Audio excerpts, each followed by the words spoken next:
What's up, everyone? Welcome back to the Resident Evil 2 Remake playthrough. We're playing as Claire in the second scenario. Just to preface this video, this recording is done post video. I actually forgot to record the audio for this particular video. The rest of the series I managed to record it, but this particular one I don't know what, I had a brain fart to record, so here we are. In the last episode, we got through the adult G nest, and I did like a phenomenal job of getting through that. That was like insanely smooth. However, the William fight, the G2 fight, or William's second malformation fight with the crane, that went horrible. I got like stun locked to hell in that fight. So that was a fun end to the video, considering it started off really smooth and then ended poorly. But we picked up Sherry. We found her in the waste disposal or something. So we picked her up. She's been implanted with an embryo, and we're after bringing her to the lab to get her cured and hopefully on her way. So that ammo I just picked up was spark plug ammo. If you pick up the hidden images back at the RPD, one of them is spark plug ammo. It's in like a drawer in the press conference room. So that's worth picking up there. Running through this area is pretty much the exact same. Now here, I didn't want to make the same mistake twice and assume that the guy was just at the door, so I aimed straight away, but you know, he's there at the corner, so pippity pop, he won't stop the drop. So the main reason to come into this room is to get the grenades, get your spark plug shot upgrade, and collect the ID for level 2. Now, being that this is the second scenario, I was wasting no time with this motherfucker here and just popped him off straight away. Being that it's the second scenario, the idea, well, the overall process is kind of different. Like with Leon, for instance, the modulator you get is beyond the Plant 42 room, beyond the two liquors in the corridor, and it's up the stairs just behind the break room shortcut that you can't unlock initially. Whereas with Claire, sorry, not which is Claire, just the second scenario in general, the modulator is right there. So with this, I could grab it and head straight back the way I came, back into the restroom, because the restroom, not the restroom as in like a bathroom, but the rest-in room, I should say, has a side pack that I skipped in the Leon campaign because it's a tiny bit out of the way and it's not really needed for Leon. But given the second scenario final boss for Claire, I think it's worth taking. So this is what we're doing. We're just going back here real quick to slap in the modulator and get that sorted. I accidentally slap it in instead of examining it. I keep like fucking up these puzzles, like the modulator puzzles, because like when I originally played the Resident Evil 2 remake, I played it on Xbox. It was the only way I could get the collector's edition. Same with Resident Evil 3. But in Resident Evil 3, I bought the PC copy as well. So I played it on Xbox a ton, and it's a lot easier to do on controller for me. The modulator, I was a lot faster at it. But PC, I just seem to have like a brain fart just because of the key placement. I think it's something that you get used to in time as well. So that we got the power back online, we got our backpack. We don't need to see that area ever again. And we're going to mosey on into the lab and get ourselves a vial for Sherry. But first we have to make our way through the usual Plant 42 area. The layout of what you do, like I said, is different, but like at the end of the day it's the same goal. You're still getting the herbicide for Plant 42. You're basically destroying the plants in there. And then you're getting the level 3 chip to put into your wristband. And then you're making your way over to the west side level 3 area to get the antidote for Sherry.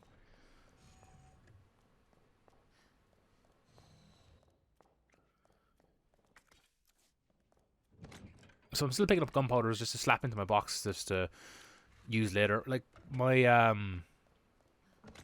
go-to thing with gunpowders in Resident Evil games, like I'm just checking there what gunpowders I actually have and how many I have.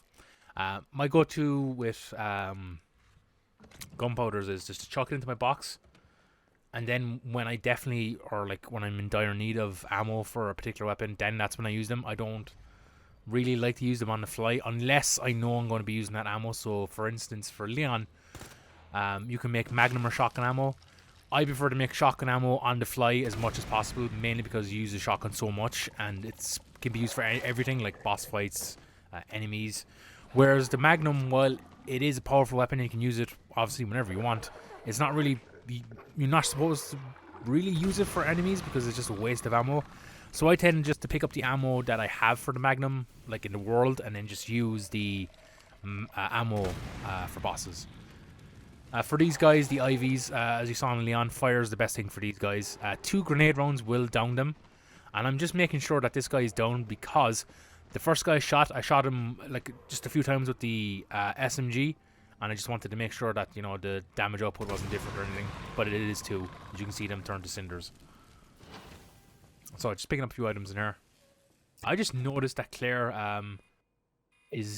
her hand is invisible back there. She actually isn't holding a torch. That's strange.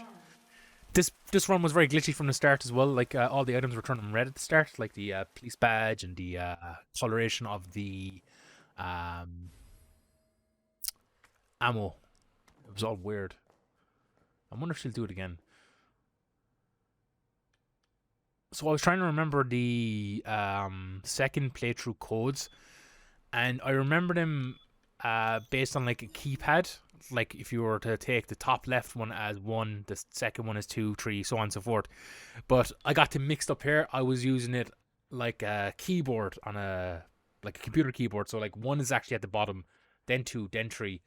So that's what I was doing in my mind instead of having 1 up the top left. So I was kind of brain farting here for a tiny bit. The second scenario codes always kind of throw me off because I actually rarely run the second scenario. I think I've done the second scenario probably 4 or 5 times. This might have been like my 5th time. And then I eventually like realized that I'm doing the keypad the wrong way. Now the second code completely threw me off because I kept thinking it was 1 code. And then I remember, oh, it's the second scenario, you got to use this code. So this is me brain farting for like a minute.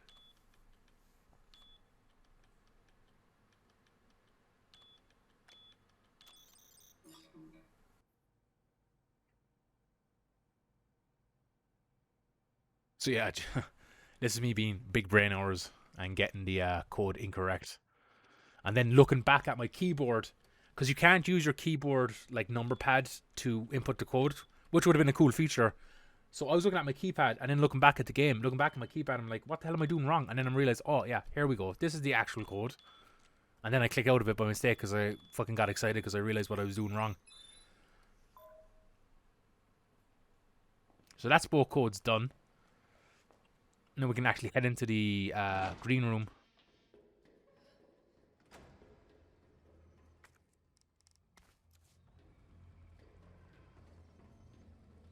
I think the puzzle for this part is slightly different.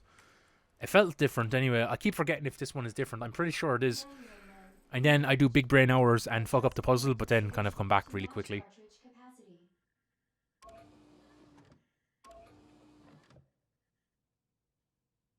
This is me realizing I did something wrong. And then me try to amend my problem.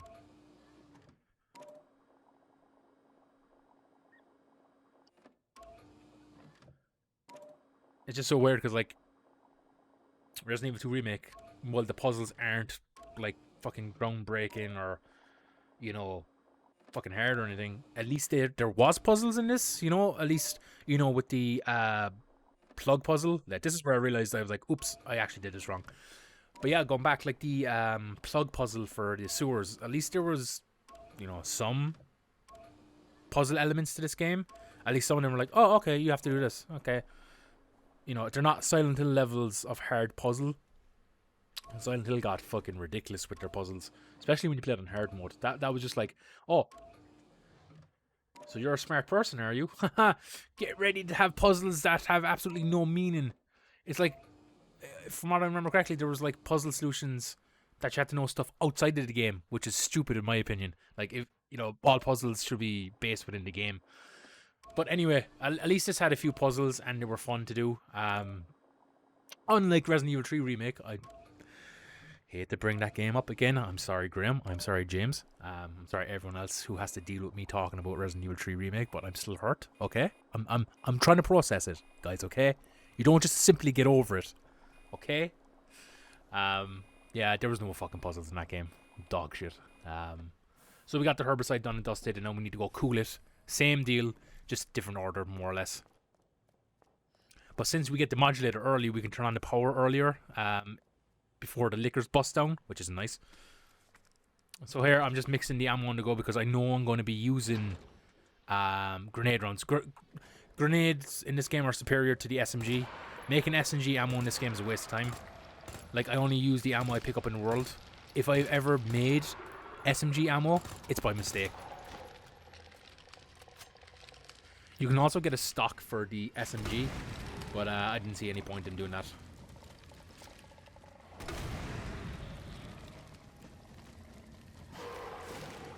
So fire takes a while to take effect for the IVs before they like fall down.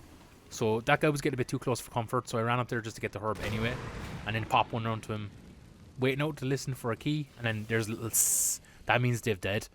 That means they've dead. Me, Chris, no English. See, this happened to me in my Leon playthrough. I hit the ladder by mistake to go back up, and I did it twice with Claire because I'm a dumb bitch. So getting more ammo. We're going in through here to activate the power for this area.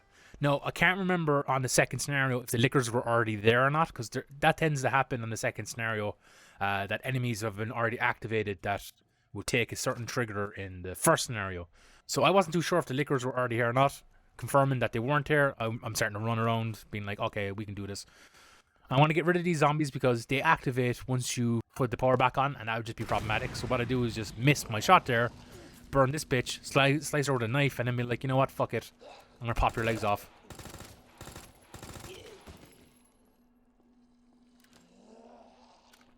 So what I do with these guys then is burn them both so that I'll save some ammo. And I decided to switch over to acid just to get rid of her because I thought it'd be a waste of fire rounds to get rid of her right now, considering they're very useful for the IVs. So just doing another modulation puzzle here.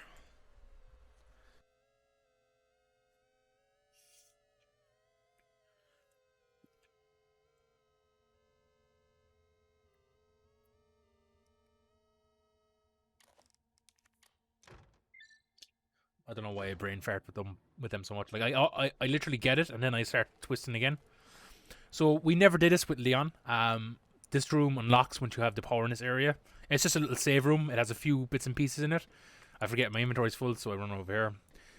It's just mostly ammo, gunpowder. I think there's an ink ribbon in there and a knife. With Leon at the time, I had way too much. I had so much ammo that there was no need for me to go in there, so I just ignored it. But with Claire, I think it's just nice to come in here and just grab some goodies.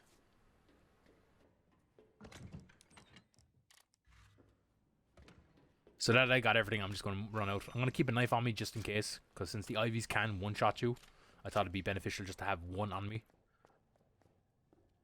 So knowing that our pals are going to pop here, I started to slow down and walk. And just to give myself a bit of breathing room, I'm going to take care of one of them for now. I was just making sure that there was no other liquor to the right of me, just in case he was trying to swipe at me. I thought he died first because he stopped moving, but then he got back up. Popped him once, and that was him dead. I could see him die mid-animation there. His animation kind of tweaked, which means he died. Couldn't see the other liquor there, so I assumed he moved on, which he did.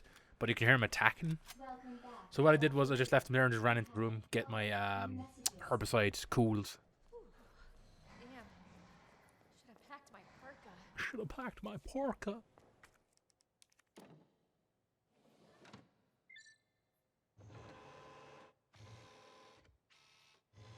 I was very annoyed that the audio, I didn't record the audio for this. It was like with the first episode, I forgot to like the audio crashed, like Audacity crashed.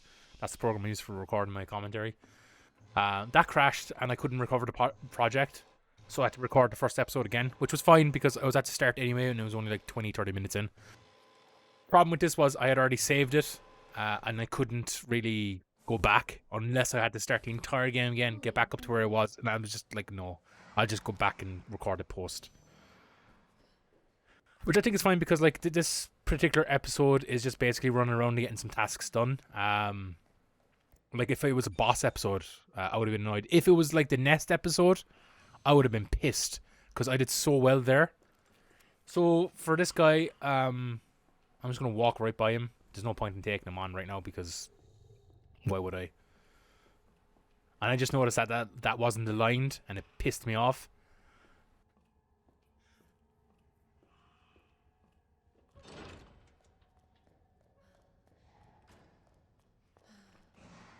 And it seemed that the liquor heard me because he seemed like pissed off or something.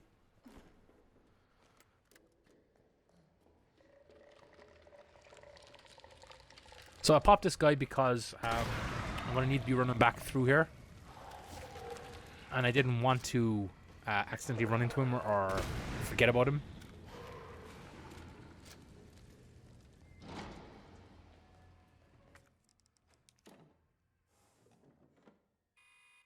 I usually save the flame rounds, well, a chunk of flame rounds for the lab, just particularly for the IVs, because it just deals with them so nicely.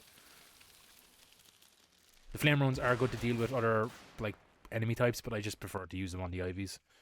You get so much ammo for everything else that it's.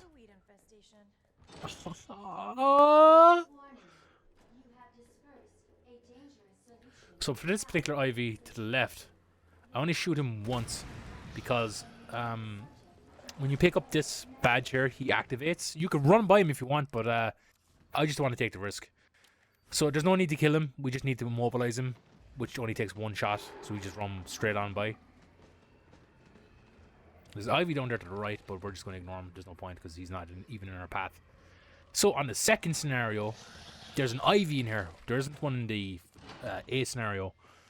So when if you've played the first scenario and you've gone into the second scenario, which you need to do, you can't play this next scenario without them doing the first scenarios. You just assume that it's the same enemy layout and you run back in there and you get surprised, which caught me off guard the first time I played it.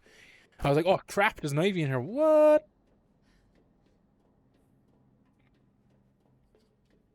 So we're on our way over to the west side. West side.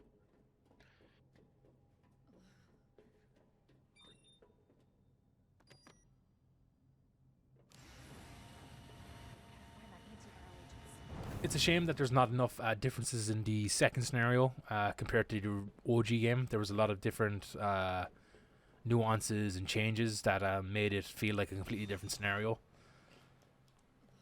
Especially when you can do both like Leon and Claire, like A and B. So like, you know, Leon B, Claire A, Leon B. There's so much back and forth that even for this game, even though like there's not much differences, it's still a very satisfying experience.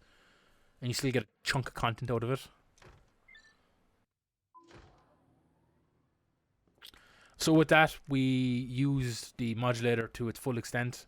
In Leon's scenario, we didn't go back to the resting room off the cafeteria, so we couldn't discard it. But since we did it in Claire's, we could discard it because we've used it up completely.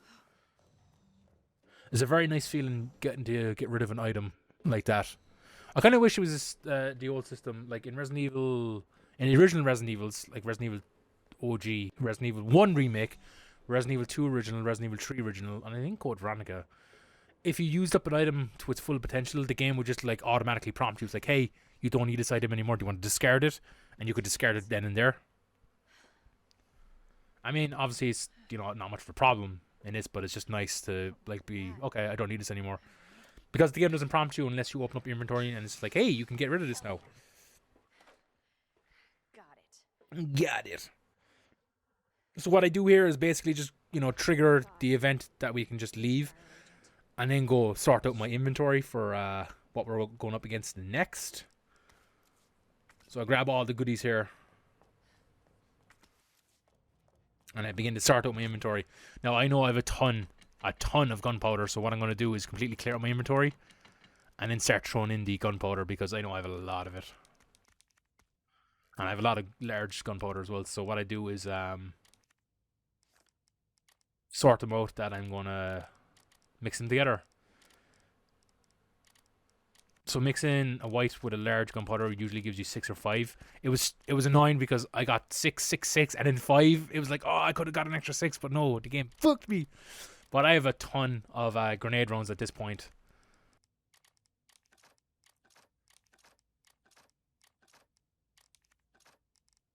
And I believe I still have some in my box, yeah. So I have 40 acid and 3 flame. And I forgot that I had the stock for the grenade launcher that I picked up back at the RPD. So I decided to mix it then and there. Why not? It takes up 2 spaces, but she worked it. So I'm just covering deciding what I need to bring to this fight with me. So I'm just like, I'll bring one of those because I can pick up ammo in the arena if I need to switch to the handgun. If I do. So what I start doing here is just start reloading and then be like, you know what? I don't need that. I need this. I'm just trying to work out what I need for the upcoming fight. And then I realized I need some space for one, my wristband, 2, some healing, and I think I want to bring a knife with me as well. So I'm like, you know what? I think I'll do that.